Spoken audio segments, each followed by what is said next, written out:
Good morning बच्चों। मैं आशा करती हूँ, उम्मीद करती हूँ कि आप सब बहुत अच्छे होंगे। ठीक है बच्चों, और हमने पाठ 1 को पढ़ लिया है। अब हम कक्षा 7वीं का पाठ 2 शुरू करने वाले हैं। तो आप लोग देखिए कि हम पाठ 2 शुरू कर रहे हैं। ठीक है बच्चों, पाठ 2 का नाम है प्रेरणा के पुष्प। पाठ 2 का नाम है प्रेरणा के, क्या नाम है? प्रेरणा के पुष्प। ठीक है बच्चों, पाठ 2 का नाम प्रेरणा के पुष्प। लेखक हैं मंडल जी। लेखक हैं मंडल जी। ठीक है बच्चों, इस पाठ में यह बताया गया है कि जरूरी नहीं है कि मनुष्य जो कार्य करे उसका जो फायदा हो, उसका जो फल मिले वो किसी एक को या उसी को मिले, है ना। बहुत सारे लोग ऐसे होते हैं जो यह सोचकर कार्य करते हैं कि मेरे द्वारा किया हुआ कार्य किसी और को फ़ायदा दिलाए या उसे उस चीज़ का फल मिले, या मैं जो कर रहा हूँ आगे चल के उसका फल किसी और को मिले। ठीक है बच्चों, इसमें यह प्रेरणा दी गई है। आगे हम पाठ को पढ़ना शुरू करते हैं बच्चों। पाठ में देखिए, इस चित्र में दिया हुआ है, नीचे देखते जाइए आप। इस चित्र में दिया हुआ है कि एक बुजुर्ग व्यक्ति जो है वो क्या कर रहा है? एक गड्ढा खोद रहा है ना। देखो, इसमें ज़मीन को खोद रहा है और एक पौधा लगा रहा है। ये जो बुजुर्ग व्यक्ति है वो क्या कर रहा है? पौधा लगा रहा है। और यह जो है वो नौजवान व्यक्ति जो है, ये जो नौजवान व्यक्ति है वो क्या कर रहा है? इनसे कुछ वार्तालाप कर रहा है, मतलब इससे कुछ पूछ रहा है। दोनों के बीच में क्या हो रही है? बातें हो रही है। ठीक है बच्चों, आगे जब हम पढ़ना स्टार्ट करते हैं तो देखिए इसमें क्या लिखा हुआ है पाठ में कि एक बूढ़ा व्यक्ति जिसके बाल सफ़ेद हो गए हैं, है ना। हमने देखा है कि बुजुर्ग जो हो जाते हैं, जैसे हमारे दादाजी हैं, परदादाजी हैं, तो वो क्या हो जाते हैं? बुजुर्ग होने के बाद में उनके बाल सफ़ेद हो जाते हैं ना। हाँ, वैसे ही एक बुजुर्ग व्यक्ति है जिसके बाल सफ़ेद हो गए थे, ज़मीन खोद रहा था। ठीक है, जैसे चित्र में देख रहे हैं ना, ज़मीन को खोद रहा है। एक नौजवान ने उस बुजुर्ग को परिश्रम करते हुए देखकर पूछा, है ना। बुजुर्ग को परिश्रम करते देखकर पूछा, बाबा यह क्या कर रहे हो? ठीक है, तो जब वो पूछता है तो ये जो बूढ़ा व्यक्ति है ना, वो जवाब में क्या देता है सुनिए, है ना। आम का पौधा रोप रहा हूँ, बूढ़े ने कहा। किसने कहा? ये बूढ़े व्यक्ति ने कहा, आम का पौधा रोप रहा हूँ। तो जब ये जो नौजवान व्यक्ति है वो बोलता है कि इस उम्र में इसके फल कब खाओगे, है ना। तो जाहिर सी बात है कि बुजुर्ग व्यक्ति अगर कोई कार्य करता है तो सोचने लग जाते हैं कि इसका फल उसको कब मिलेगा। तो वैसे ही ये नौजवान जो है वो इस बुजुर्ग से पूछ रहे हैं, आप अभी पौधा लगा रहे हैं तो इसका फल आप कब खाओगे? ठीक है बच्चों, तो वो बुजुर्ग व्यक्ति जो है वो बोलता है कि मैं फल नहीं खा सकता। तो क्या हुआ, है ना, मैं फल नहीं खा सकता तो क्या हुआ बेटे, तुम तो खा सकोगे। मेरे तुम्हारे नाती पोते तो खाएंगे। देखो, यह अमराई मेरे दादा ने लगाई थी, है ना। अब वो बुजुर्ग व्यक्ति बोलता है कि अगर मैं इस पेड़ का फल नहीं खा सकता हूँ तो क्या हुआ बेटा, इसका जब ये फल लगेगा तो इसका फल तो आप खा ही सकते हो ना। आप नहीं, आप खाओगे, आपके नाती पोते खाएंगे। जैसे कि फिर वो जो बुजुर्ग व्यक्ति है वह बताता है कि जैसे ये अमराई का पेड़ जो है वो मेरे दादाजी ने लगाई थी। किसने लगाई थी? मेरे दादाजी ने लगाई थी, तो उसका फल मैं खाया हूँ, है ना। मैं यहाँ आम का पौधा लगा रहा हूँ, इसके फल मेरे नाती पोते खाएंगे, है ना। अब वो बुजुर्ग व्यक्ति कहता है कि जैसे मेरे दादा ने पेड़ लगाया था उसका फल मैं खाया हूँ, वैसे ही मेरे द्वारा लगाए हुए पेड़ का जो फल आएगा उसको कौन खाएगा? मेरे नाती पोते खाएंगे। ये रहा बच्चों हमारा पहला प्रसंग। ठीक है, अब हम दूसरा प्रसंग देखते हैं। यहाँ पे देखो दूसरा प्रसंग है। दूसरा प्रसंग में वैसे ही बताया गया है। ठीक है, देखो यहाँ पे बताया गया है कि एक वृद्ध महिला है ना, एक वृद्ध महिला जो है रेलगाड़ी में सफ़र कर रही थी। खिड़की के पास बैठकर बीच बीच में अपनी मुट्ठी से कुछ बाहर फेंकती जा रही थी, है ना। एक वृद्ध महिला थी, मतलब बुजुर्ग महिला जो थी वो रेलगाड़ी, आप लोग ट्रेन देखे हैं ना बेटा, रेलगाड़ी जिसको बोलते हैं, उसमें वो क्या कर रही थी, सफ़र कर रही थी, है ना। एक और क्या कर रही थी, सफ़र कर रही थी, और खिड़की के पास बैठकर क्या कर रही थी, बीच बीच में अपने हाथ बाहर निकाल कर कुछ चीज़ों को वह फेंक रही थी। तो उनके पास में बैठे एक सहयात्री ने, पास में बैठे एक सहयात्री ने पूछा, आप क्या फेंक रही हैं, है ना। उसने पूछा, उसको बहुत आश्चर्य हुआ कि यह क्या कर रही हैं और बीच बीच में अपना हाथ खिड़की से बाहर करके क्या चीज़ को फेंक रही है। तो उसने पूछा कि आप यह क्या फेंक रही हैं, है ना। तो उस महिला ने क्या किया, उस महिला ने जवाब दिया। क्या जवाब दिया, ये सुंदर फूलों और फलों के बीज हैं। क्या हैं, ये सुंदर फूलों और फलों के बीज है। मैं इन्हें इस उम्मीद से फेंक रही हूँ कि इनमें से जब भी अगर कुछ भी अगर जड़ पकड़ ले तो लोगों को इनसे कुछ फायदा होगा, है ना।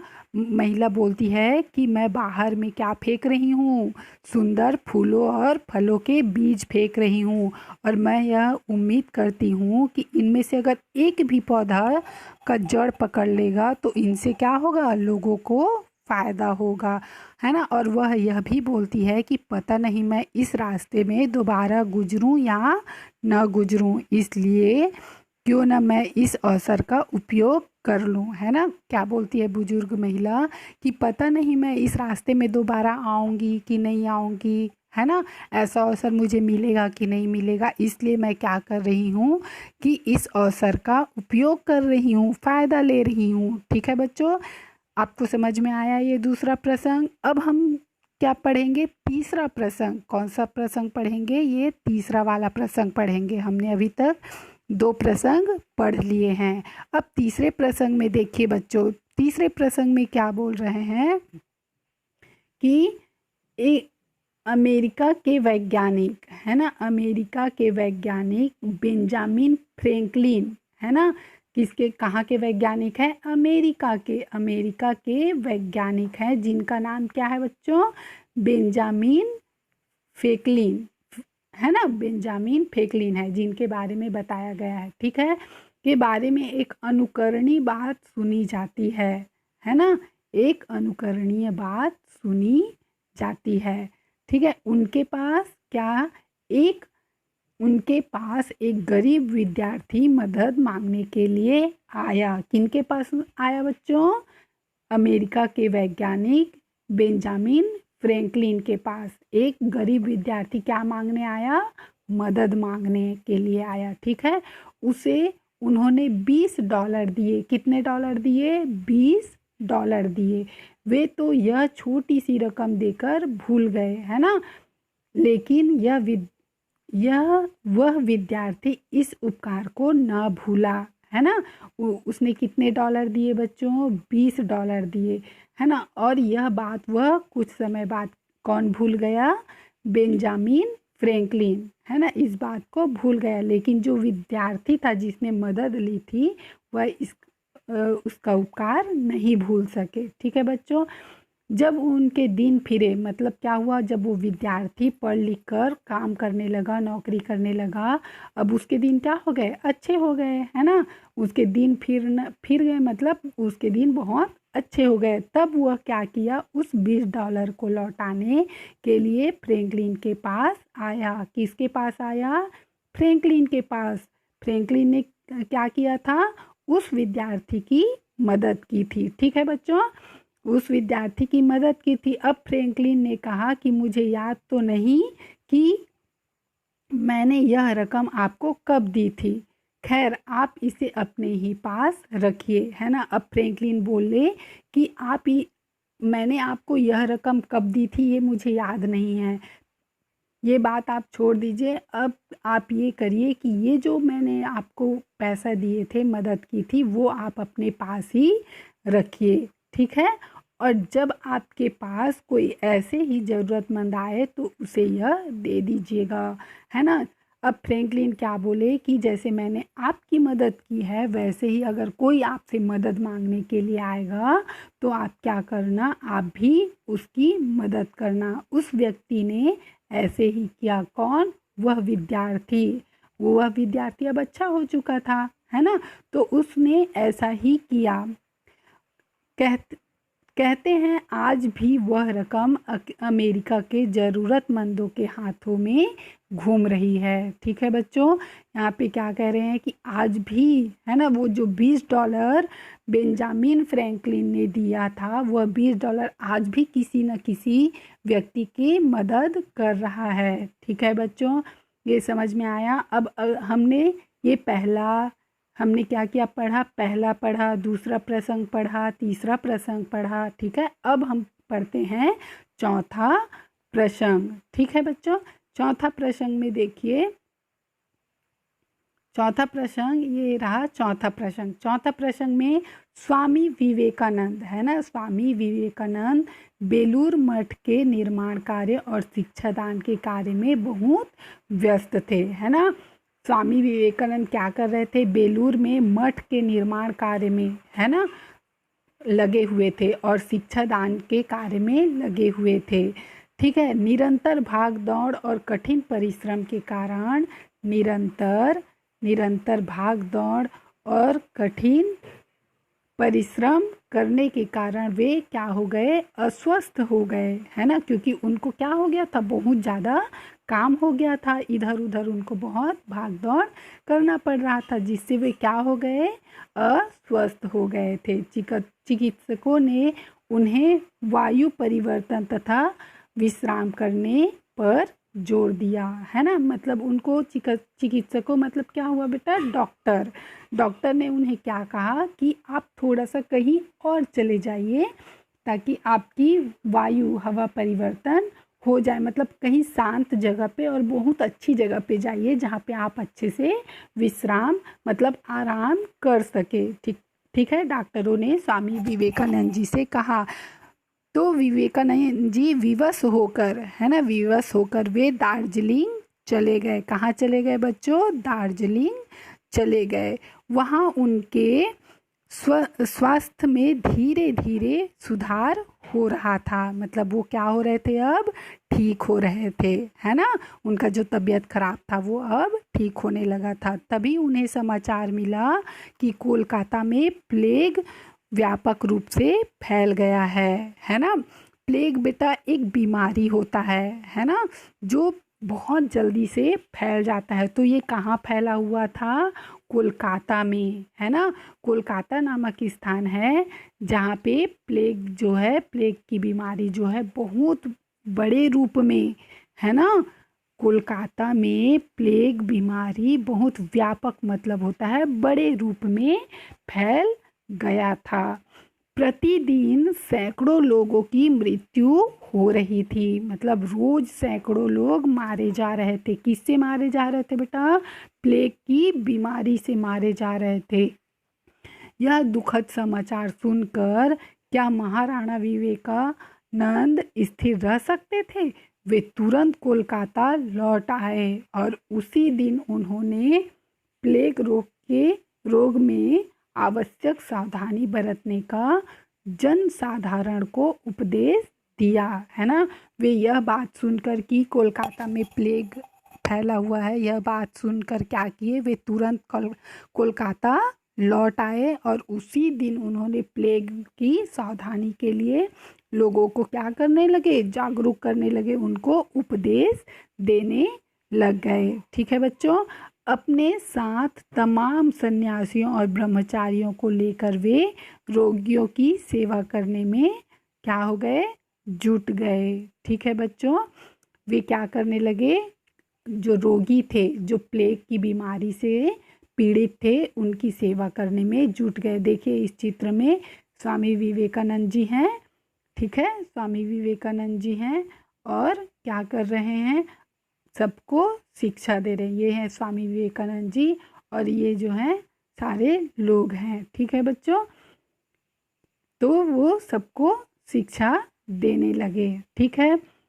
आगे लिखा हुआ है, कोलकाता में भय तथा आतंक का राज्य फैला था।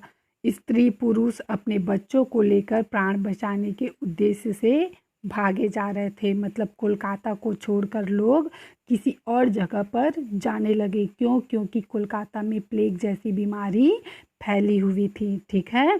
ब्रिटिश सरकार ने प्लेग रोग के बचाव के संबंध में कठोर नियम जारी कर दिए, है ना। अब उस टाइम पे क्या था, ब्रिटिश शासन थी, है ना। हमारा देश जो है वो ब्रिटिश गवर्नमेंट के अंदर में था। तो ब्रिटिश गवर्नमेंट ने उस संबंध में प्लेग रोग के बचाव के संबंध में क्या किया, कठोर नियम लागू कर दिया, है ना। कठोर नियम लागू कर दिया। उससे लोगों में भारी असंतोष था, है ना। भारी क्या था, असंतोष था। इस परिस्थिति का सामना करने की भारी चुनौती स्वामी जी के सामने थी। इस कार्य में कितने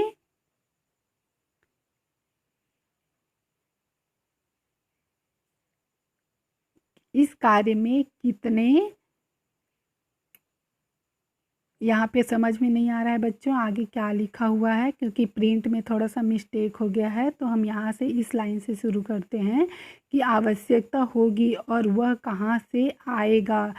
यहाँ हो सकता है यहाँ पे धन लिखा हो, ठीक है बच्चों। इस कार्य में कितने धन की आवश्यकता होगी, है ना, और वह कहाँ से आएगा, इस बात की चिंता करते हुए किसी गुरु भाई ने स्वामी जी से प्रश्न किया, है ना। अब क्या है कि प्लेग बीमारी बहुत ज़्यादा फैली हुई थी, है ना। लोगों में असंतोष फैला हुआ था और ऊपर से गवर्नमेंट ने बहुत सारी रूल जारी कर दिए थे और जिसमें क्या होना था, बहुत सारे पैसे खर्च होने थे। और यह बात किस तक पहुंची, स्वामी विवेकानंद जी तक पहुंच गई, है ना। अब की लोगों की मदद करने के लिए इतने सारे पैसे कहाँ से आएंगे, ठीक है। स्वामी जी ने तत्काल उत्तर दिया, यदि आवश्यकता हुई तो मठ के लिए खरीदी गई जमीन बेच डालेंगे, है ना। इस पर क्या किए, स्वामी विवेकानंद जी जो हैं वो तुरंत जवाब दिए कि मठ के लिए खरीदी गई ज़मीन बेच डालेंगे, है ना। क्या करेंगे, मठ के लिए जो हमने ज़मीन खरीदी है उसको बेच देंगे और उससे क्या होगा, जो धन आएगा उससे क्या होगा, लोगों की मदद की जाएगी, ठीक है बच्चों। जिससे हजारों स्त्री पुरुष हमारी आंखों के सामने असहनीय दर्द सहन करेंगे और हम मठ में रहेंगे। हम सन्यासी हैं, आवश्यकता होगी तो हम वृक्ष के नीचे रहेंगे। भिक्षा द्वारा प्राप्त अन्न वस्त्र हमारे लिए पर्याप्त होगा, है ना। अब स्वामी विवेकानंद जी कहते हैं कि हम तो सन्यासी हैं, है ना, हम मठ में रहेंगे यह ज़रूरी नहीं है। ज़रूरी अभी क्या है, जो स्त्री पुरुष जो हैं हमारे सामने असहनीय दर्द सहन कर रहे हैं, दुख सहन कर रहे हैं, उनकी मदद करना ज़्यादा आवश्यक है। हम क्या कर सकते हैं, हम तो सन्यासी हैं, है ना, हम पेड़ के नीचे भी रह सकते हैं और लोग जो अन्न देंगे, वस्त्र देंगे, वह हमारे लिए पर्याप्त होगा, ठीक है बच्चों। आगे स्वामी जी ने एक बड़ी सी ज़मीन किराए पर ली, है ना। स्वामी जी ने क्या किया, एक बड़ी सी ज़मीन किराए पर ली और वहाँ पर कुटिया निर्माण की। जाति वर्ण विचार छोड़ असहाय प्लेग के मरीजों को वहाँ पर लाकर उत्साही कार्य कर्तागण, है ना, उसके साथ जो कार्य करने वाले हैं वे सब उन लोगों को लाए और क्या किए, उनकी सेवा कार्य में जुट गए। स्वामी जी स्वयं भी उपस्थित रहकर सेवा कार्य करने लगे। मतलब जो प्लेग से पीड़ित लोग थे उसकी क्या करने लगे, सेवा करने लगे। शहर की गंदगी साफ करने में, औषधियों का वितरण करने में, दरिद्र नारायणों की अति उत्साह से सेवा करने में सभी कार्यकर्ता सच्चे मन से लग गए, है ना। क्या क्या करने की, शहर में गंदगी था जिसकी वजह से बीमारी फैली हुई थी, तो शहर को साफ सफाई करना बहुत आवश्यक था।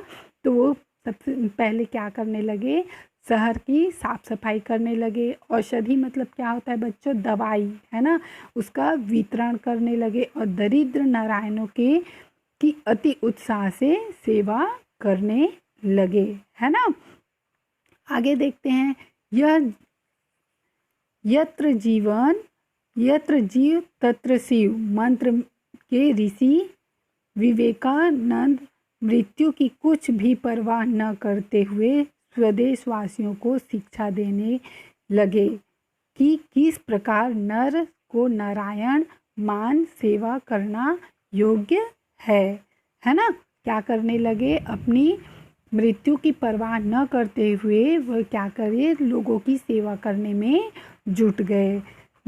जिन डोम, चंडाल, मोची आदि से सदियों से कथा कथित ऊंची जाति के अभिमानी जन घृणा करते थे, स्वामी जी ने उन्हीं को मेरे भाई कहकर उनका आलिंगन किया, है ना। पहले ज़माने में क्या होता था बच्चों की, जो डोम जाति के थे, चंडाल जाति के थे, मोची, है ना, जाति के थे, है ना, मतलब कहा जाए तो जो नीची जाति के थे उनसे छुआछूत माना जाता था, है ना।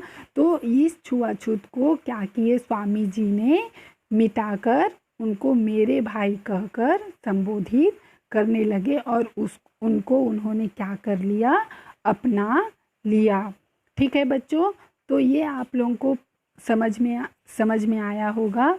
हमने क्या क्या पढ़ा, पहले प्रसंग को पढ़ा, सबसे पहले प्रसंग को पढ़ा, फिर दूसरे प्रसंग को पढ़ा, फिर तीसरे और फिर चौथे प्रसंग को पढ़ा है। ठीक है, आगे इसमें जो प्रश्न उत्तर दिया हुआ है उसको हम कल पढ़ेंगे।